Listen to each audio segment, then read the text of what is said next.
Everyone, welcome to our channel math by इसके शर्मा। इसके पिछले वाले वीडियो में हम लोग ने एक्सरसाइज 1.1 का क्वेश्चन नंबर 1, 2, 3 कंप्लीट कर लिया है। इस वीडियो में हम लोग एक्सरसाइज 1.1 का क्वेश्चन नंबर 4 सॉल्व करेंगे। तो चलिए देखते हैं क्या क्वेश्चन है। क्या लिख रहा है कि सिद्ध कीजिए कि R में R बराबर एक का वैल्यू B से छोटा और बराबर है द्वारा परिभाषित संबंध R स्वतुल्य तथा संक्रामक है किंतु सममित नहीं है। तो चलिए फिर चेक करते हैं। लिखेंगे हल। दिया है R बराबर A, B,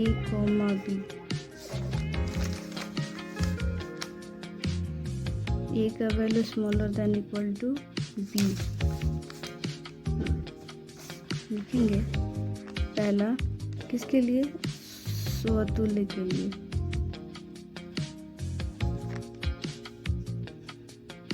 पहले स्टेटमेंट कि x, बिलोंग्स टू R तथा y, बिलोंग्स टू R।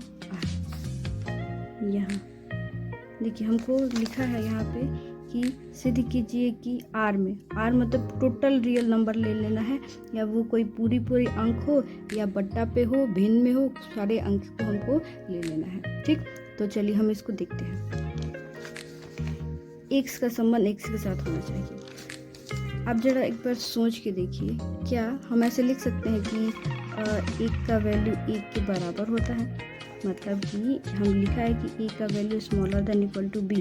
तो मान लेते हैं कि a हमारा सममित के लिए क्या, स्वतुल्य के लिए क्या चाहिए कि a, यानी कि एक का वैल्यू एक के साथ, यानी कि एक ये वाले इक्वेशन को फॉलो कर रहा है। ठीक है, 2 ले लीजिए तो 2 का value smaller than equal to 2, ये भी फॉलो कर रहा है। कोई चलिए बट्टा पे कोई संख्या लेते हैं 1,2 और 1,2 बिल्कुल फॉलो कर रहा है, यानी कि ये स्वतुल्य तो हो जाएगा। ठीक, तो लिखेंगे यहाँ पर कि A, बिलोंग्स टू R तथा B, बिलोंग्स टू R। अतः यह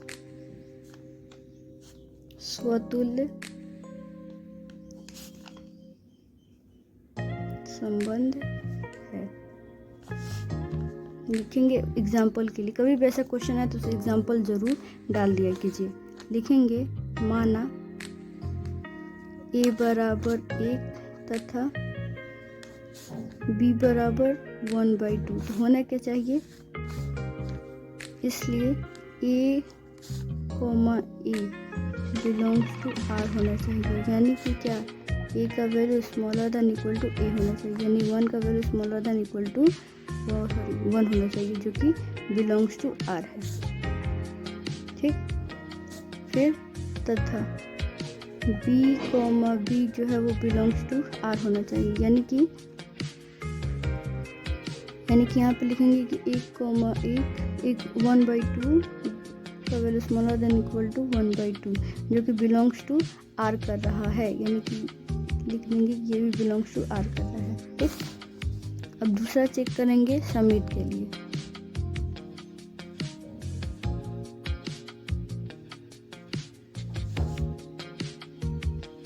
पहले स्टेटमेंट लिख लेंगे कि A, B belongs to R, sorry x लिखते हैं क्योंकि ऑलरेडी ABCD दिया है, तथा y, x भी बिलोंग्स टू R करना चाहिए।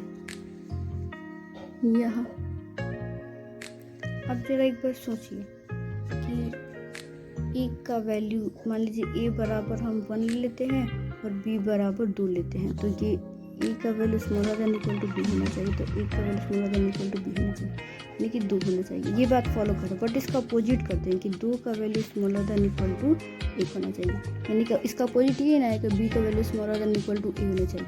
क्या ये बात सही है गलत? दोनों इक्वेशन को फॉलो कर रहा है। या तो ये होना चाहिए कि 2 का वैल्यू 1 के बराबर चाहिए, जो कि है नहीं। दूसरा ये होना चाहिए कि 2 का वैल्यू 1 से छोटा होना चाहिए, जो कि है नहीं, यानी कि कहेंगे कि ये does not belongs to R कर रहा है। समझ में आई ये बात? यानी कि इसका अपोजिट सही नहीं है।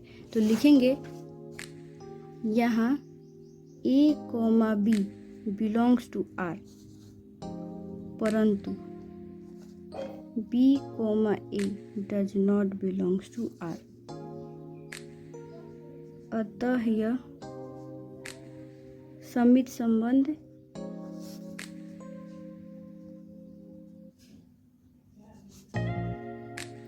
नहीं है। एग्जाम्पल के लिए हम लिख देंगे कि माना, आप एग्जाम्पल में कुछ भी ले सकते हैं। माना हम छोटे छोटे एग्जाम्पल लेंगे, a बराबर 1 तथा b बराबर 2, इसलिए a का value smaller than equal to b होना चाहिए, यानी कि a का value smaller than equal to b होना चाहिए, यानी कि 2 के बराबर होना चाहिए, जो कि बिलोंग्स टू r कर रहा है। परंतु p का value smaller than equal to a होना चाहिए, यानी कि 2 का value smaller than equal to 1 होना चाहिए, जो कि does not belong to r है। दोनों में से किसी भी समीकरण को फॉलो नहीं कर रहा है। ठीक, अब हम चेक करेंगे संक्रामक के लिए। लिखेंगे संक्रामक के लिए, पहले स्टेटमेंट लिखेंगे कि x, y belongs to r तथा y, z belongs to r, तो x, z भी बिलोंग्स टू r होना चाहिए। यहाँ बोले तो प्रश्न में आप यहाँ पे ध्यान दीजिए कि कह रहा है कि x, y belongs to r, x, y belongs to r, y, z belongs to r, तो होना क्या चाहिए, x, z भी बिलोंग्स टू r करना चाहिए। कुछ संख्याएं हम लेते हैं कि x बराबर लेते हैं 1, y बराबर ले लेते हैं आपका 2 और z बराबर लेते हैं 3। यहाँ पे जरा ध्यान दीजिए, लिखेंगे क्या कि 1 का value smaller than equal to 2, 2 का value smaller than equal to 3 और 1 का value smaller than equal to 3। ये बात सही है कि गलत है? बिल्कुल सही है। 1 का वैल्यू 3 के बराबर नहीं है, लेकिन 3 से छोटा जरूर है। किसी भी समीकरण को संतुष्ट करना चाहिए, जो कि ये कर रहा है। ऐसे आप किसी भी संख्या पर चेक करिएगा तो वो भी करेगा। तो यहाँ पे लिखेंगे हम कि a, b belongs to r तथा b, c belongs to r, तो a, c भी बिलोंग्स टू r कर रहा है। अतः यह संक्रामक संबंध है। एग्जाम्पल, माना a बराबर हम लोग 1 लेते हैं, b बराबर 2 तथा c बराबर 3, इसलिए a का वैल्यू क्या होना चाहिए, smaller than equal to b, यानी कि 1 का value smaller than equal to 2 होना चाहिए तथा